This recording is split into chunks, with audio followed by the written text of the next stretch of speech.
"No man is strong enough for me," the Apache woman once declared, until she met the cowboy. 3 men groaned in the dust. A 4th stood frozen, watching the woman who dropped them without lifting a weapon. She was taller, broader, and utterly calm, like a storm that hadn't bothered to roar. High on the ridge, Royce Barrett watched silently, his hand resting on his horse's neck. She moved like water through stone, fluid, precise, unstoppable. But it wasn't her power that held him. It was her control. Every motion had purpose, like she was solving a problem, not winning a fight. She wore Apache leather stitched with frontier cloth, and around her neck hung an amulet that made Royce's chest tighten. He knew that design, but how? When her eyes found his across the canyon, time stilled. Then she smiled, not kindly. As a challenge, the men fled, leaving supplies behind. Nahimana didn't chase them. Fear was her ally. Word would spread, "Don't cross the canyon. The Apache woman guards it. No man walks away unbroken." She'd built that legend on purpose, a living wall between her people and settlers who treated sacred land like open road. As she gathered the abandoned gear, she felt his gaze again. He'd been watching for 10 minutes. Most men looked away, not him. He sat easy in the saddle, still as desert rock. Royce rode down slowly, hands visible. His mother had taught him, approach with respect, not fear. Nahimana didn't reach for a weapon, but her stance shifted. Ready up close, she was immense, 6 inches taller. Arms forged by survival, not show. Scars marked her forearms, some ceremonial, others earned in blood. "The passage is closed," she said in clean English. "Turn back." "Can't," Royce replied, stopping 20 feet off. "Got medicine. Settlement past the canyon. Children are sick. Not my concern." "Figured you'd say that, but I'm asking anyway. Not looking for trouble." "Trouble found you the moment you crossed into this land."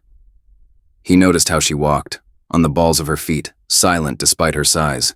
"Every man thinks his reason matters more than our sacred ground," she said. "Maybe mine does," he said quietly. "Maybe they're dying, and this canyon's the only way to get help in time." Her jaw tightened. "I'm not asking you to abandon what you protect," he added. "I'm asking you to let mercy pass through." She stepped closer, close enough to smell sage and smoke on her clothes, close enough to see flecks of gold in her dark eyes. She studied him, the way he stood, how his hand hovered near his gun but never touched it, the calluses that spoke of hard living. "You're different," she said. It didn't sound like praise. "That makes you more dangerous, or less. We'll see." She turned her back, a test or an insult. "If you want to pass, prove you're strong enough." Royce looked at her broad shoulders, remembered the men in the dust. "I'm not here to fight you." That stopped her. She turned, suspicion flashing across her face. "Every man wants to prove himself against me." "I'm not every man." "Then what are you?" "Someone who knows there's more than one kind of strength." The words hung between them, charged and strange. Frustration flickered in her chest. He wasn't playing the game, wasn't giving her a reason to send him away. "You don't get to pass with clever words," she snapped, though her voice had softened. "Didn't think I would." He gestured to the scattered supplies.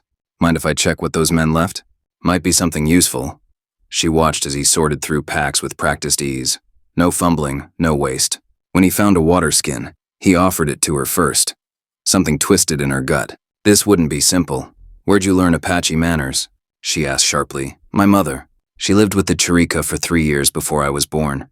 They found her dying on their land, and chose mercy over fear." Nahimana's assumptions cracked. "Your mother was taken in?" She never forgot their kindness. "Taught me. Respect isn't submission."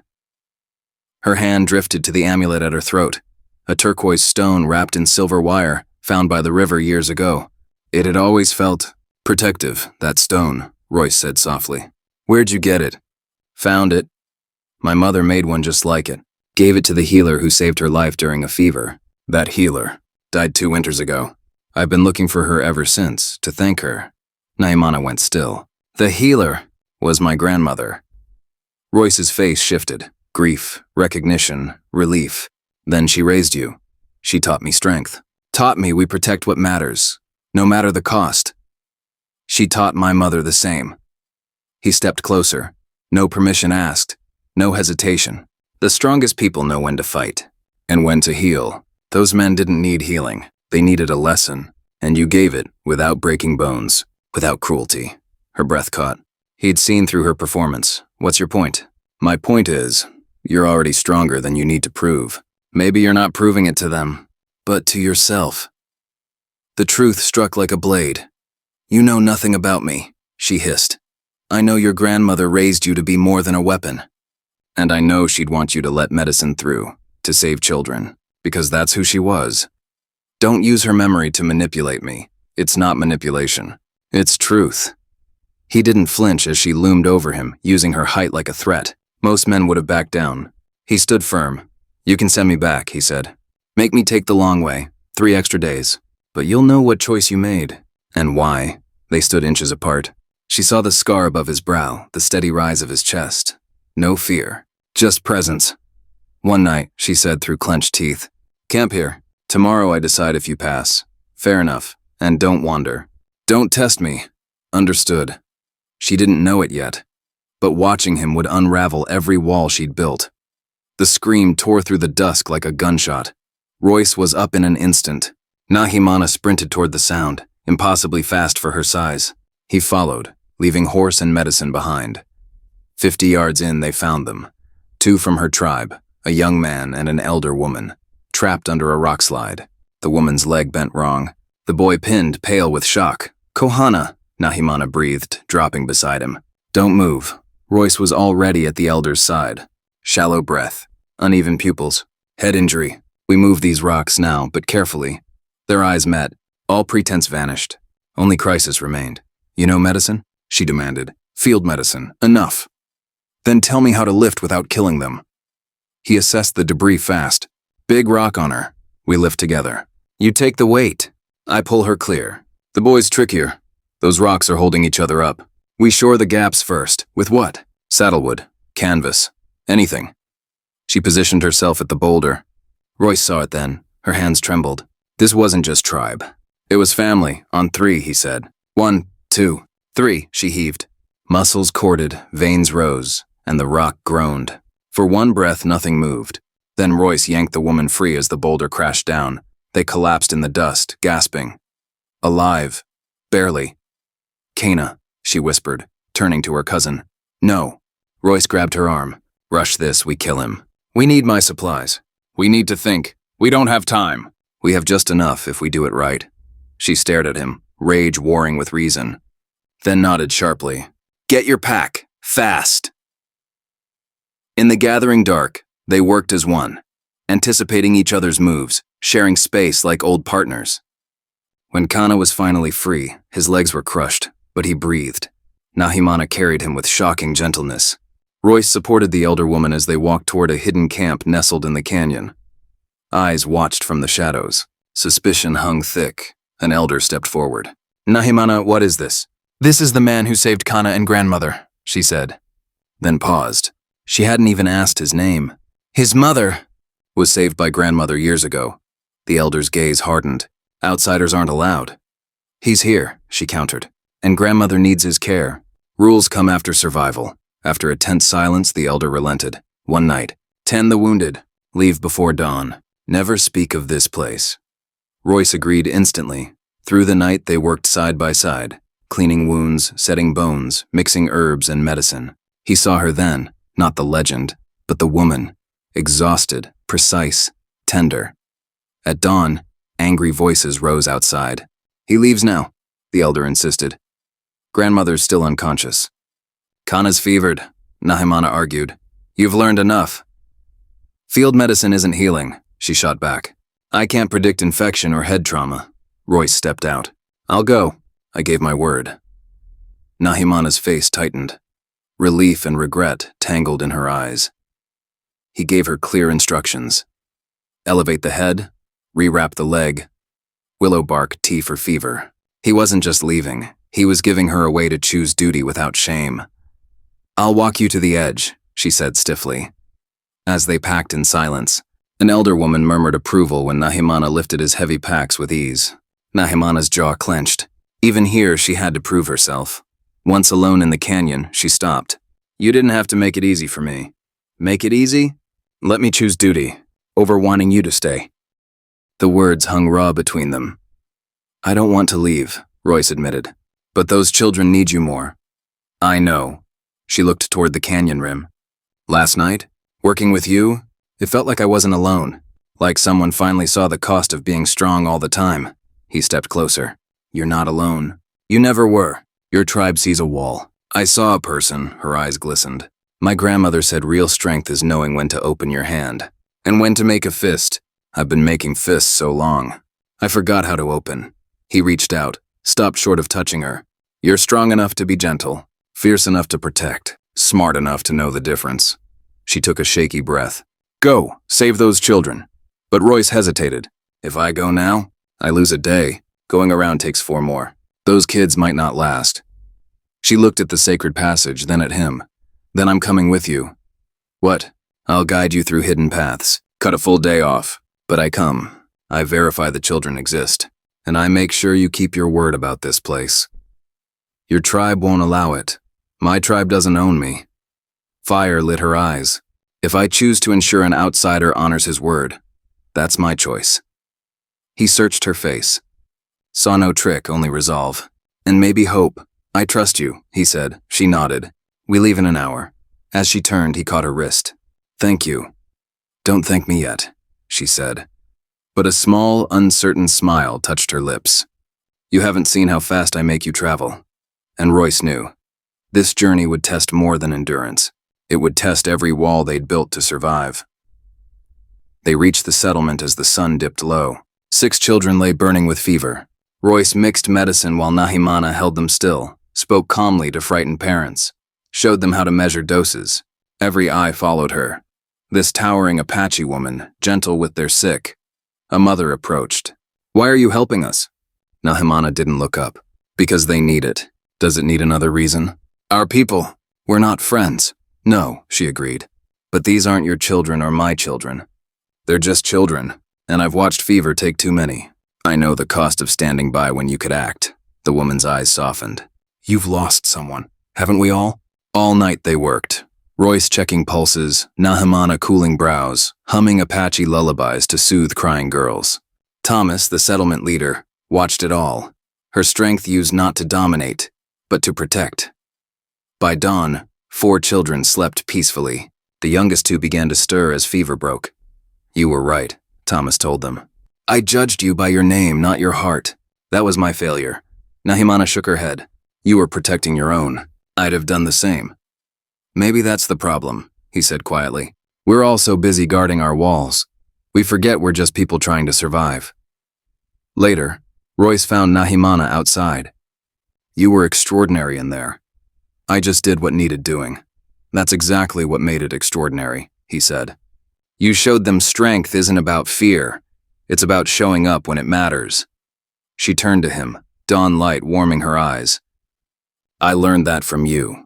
You never tried to match my strength. You just stood beside me, and that was enough. Before Royce could speak, Thomas approached. The children are stable. You're free to go. The words landed like a door closing. Their mission was done. The canyon, and her tribe, waited. His path led elsewhere. Yet as they rode back, silence hung heavy between them. At the hidden valley where they'd once camped, Royce finally spoke. I'm tired of running. Tired of moving so I don't have to feel what I've lost. He looked at her. These past days, I felt something I thought was gone forever. Purpose, connection, not just duty. Nahimana's breath caught. What are you saying? I'm saying maybe it's time I stopped wandering. Maybe I stay near, close enough to help, far enough to respect your people's boundaries. There are other settlements out here. They need medicine. Need someone who knows this land. Her voice was rough. Why would you give up your freedom? For me? Because when I look at you, I don't see a weapon. I see someone who's been strong for everyone else and never let herself be seen. I want to stand beside you. Not to protect you, you don't need that. But to share the weight when it gets too heavy. Tears pricked her eyes. I spent my life proving no man was strong enough for me. What if I let that go? You don't lose it, Royce said gently. You just add something new, someone to stand with you. He took her hand. You're still the strongest person I know, but maybe real strength is letting someone in. She looked down at their joined hands, her scars against his calluses, and thought of her grandmother's words. True strength is knowing when to fight and when to heal. For the first time in years, Nahimana didn't feel like a wall. She felt like a person, and maybe that was enough. "I told my tribe I came to make sure you kept your word," she said softly, "that you'd never reveal our home." Royce waited. "I told myself that was the reason. But the truth? I wanted to find out who I am when I'm not just a weapon, when I'm not the wall everyone hides behind." She squeezed his hand. "You showed me there's someone else underneath, all that strength I built to survive, someone who doesn't have to be hard to be worthy. I don't want to go back to being only what they need me to be," she admitted. "I don't want to spend my life alone, proving I don't need anyone." Royce's voice was gentle. "Your people need protection, but not at the cost of you destroying yourself. They need someone who knows that caring for yourself isn't selfish, that accepting help isn't weakness. Is that what you'd be?" she asked. "Help? I'd be whatever you need," he said. "Partner, friend, someone who understands that loving a strong person doesn't mean trying to tame them. It means being strong enough to stand beside them." The word loving hung in the air, simple, true, and terrifying. "I don't know how to do this," she whispered. "How to let someone see me as more than muscle and will." "Neither do I," Royce admitted. "But I'm willing to learn if you are." She studied him, the scar above his brow, the quiet grief in his eyes, the steadiness that had never wavered, even when she'd loomed over him like a storm, and she remembered his words. Complexity is just an excuse for not doing what you know is right. This wasn't complicated. It was just brave. "Okay," she said, voice firmer than she felt. "You stay near the canyon. Help the settlements. Trade fairly with my people." She took a breath. "And I'll learn how to stop using strength as armor. We'll figure out what it means to be strong together, not just strong alone." "Together," Royce repeated. He pulled her close, and for the first time, she let herself be held, not as a warrior, but as a woman. When he kissed her, it was tender and sure, full of promise. Not an ending, but a beginning. She laughed afterward, a sound so rare it surprised even her. "My tribe's going to think I've lost my mind. Maybe we both have," Royce grinned. "But I'd rather be crazy with you than sane and alone." They rode back to the canyon as sunset painted the sky in gold and fire. At camp, the elder met them with suspicion, until he saw Nahimana. Still powerful, still capable, but lighter somehow. "At peace, the children?" he asked. "Saved. All 6. She dismounted, then turned to him. "Royce will stay in this region. He'll bring medicine, trade fairly, help where he's needed. You trust him?" Nahimana looked at Royce, standing quietly, letting her speak for herself. "I trust him more than that. I choose him. As partner, as ally, as the one who showed me that strength doesn't mean solitude." The elder studied them both. Then slowly he nodded. "Your grandmother would approve. She always said you'd find your balance when you met someone who could match your strength, without trying to break it." As night fell, Nahimana stood beside Royce, his hand in hers, and realized the old title. She'd worn like armor, the woman no man was strong enough for hadn't been wrong, it had just been incomplete. She hadn't needed someone stronger, she'd needed someone different. Someone whose courage wasn't in fists, but in staying, in seeing her, in choosing her. She'd spent years saying no man was strong enough for her. She'd been right, until she met the one who was. If you enjoyed this story, click the video on your screen now to watch another unforgettable tale where courage and destiny collide in unexpected ways. Don't forget to subscribe and consider leaving a super chat to help us bring you more stories like this. Your support means everything.